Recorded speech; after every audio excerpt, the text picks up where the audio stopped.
Now, the French election is taking place 2 years after a global pandemic broke out. Health issues are also in the spotlight as people head to the polls. To talk more about this, we can bring in our health editor, Julia Seeger. Julia, good to see you. Marine Le Pen says she would have acted in a radically different manner than Emmanuel Macron, opposes most measures implemented by his government in terms of public health policy. That's right. You have to understand that their vision here on how to manage the pandemic is completely drastically opposed. Marine Le Pen says that she would have started by closing the borders and that she would have been in favor of a greater freedom of prescription for doctors. She's also against the vaccination mandate for health workers, and she also voted against the sanitary pass. She also opposes vaccinating children because she says that the benefit-risk balance is not clear.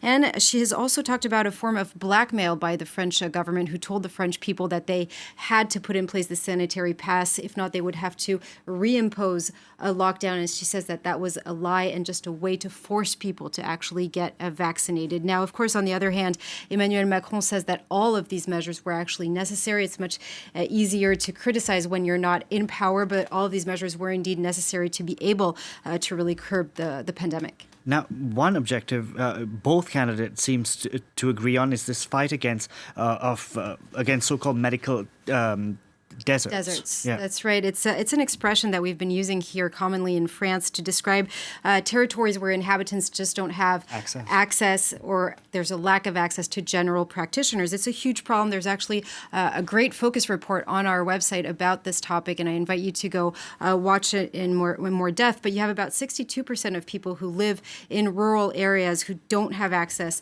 or difficulty accessing a general practitioner. It is the case in most rural areas, but not only. You can see even here around certain cities and suburbs as well now. So both French candidates have identified this problem, but they go about it in very different ways. Emmanuel Macron wants to double the number of nursing homes to 2,000 in the next 5 years. He also wants to set up a fourth-year internship for general practitioners, for them to kind of push them to go into those remote areas.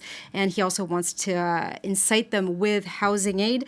He also wants to give freedom to local authorities because, as you know, Delano, we're in a country that is very much centralized around the capital. When it comes to far-right candidate Marine Le Pen, she's offering a more direct financial incentive, so maybe doctors could be paid more depending on where their practice is. She also wants to increase the so-called numerus clausus. This is the capping of the number of physicians who are able to train here in France. It's been put in place for decades now, but the French president decided in the last couple of months that it would actually be scraped in 2022. But the problem is that now it's actually proportional to the number of, to the capacity of local universities, and this is why Marine Le Pen wants to increase the number of classes. Now, Students. Now, everyone agrees that public hospitals need investment. You need to hire more doctors and increase wages.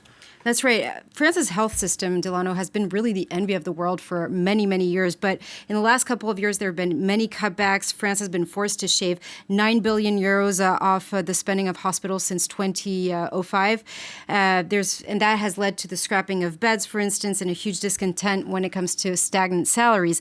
Now, Macron, what he wants to do on this topic is invest 5 billion euros over the next 5 years. He also wishes to strengthen the autonomy of hospitals, and he wants to launch a huge recruitment plan for caregivers, about 15,000. Now, both candidates want to do that, recruit more nurses, of course, but they're still way under the threshold that would be needed. According to a study, Delano, they estimate the shortage of nurses in France to 60,000. When it comes to wages, during his past mandate, the Emmanuel Macron has promised a raise for all public health workers by 183 euros. When it comes to Marine Le Pen, on the other hand, she has pledged a 20 billion emergency plan. She intends also to cap administrative position to 10% to then be able to recruit more nurses. And she also has pledged to increase the wages of nurses by an additional 10% to what Emmanuel Macron is proposing, and that would enable nurses to actually reach the European average. And there are many health issues on which they disagree. Absolutely. It's important to go and see all of the different proposals, but Emmanuel Macron puts more of an emphasis, for instance, on the prevention of chronic diseases, for instance, whereas Marine Le Pen is going to focus a little bit more on the fight against health insurance fraud, on ethical and social issues, which are huge today. Emmanuel Macron wants to open a debate with the French public about euthanasia, and Marine Le Pen is against that. Both have said that they oppose surrogacy. And when it comes to abortion, Marine Le Pen has said that she is not in favor of the extension to 14 weeks to be able to have an abortion. So I guess the best advice is to go and see those different proposals. There are many other measures when it comes to the health sector, regarding, for instance, the autonomy of people with disabilities, but also having to do with prevention and medical innovation. Julia, thank you very much for that. Julia Seeger there.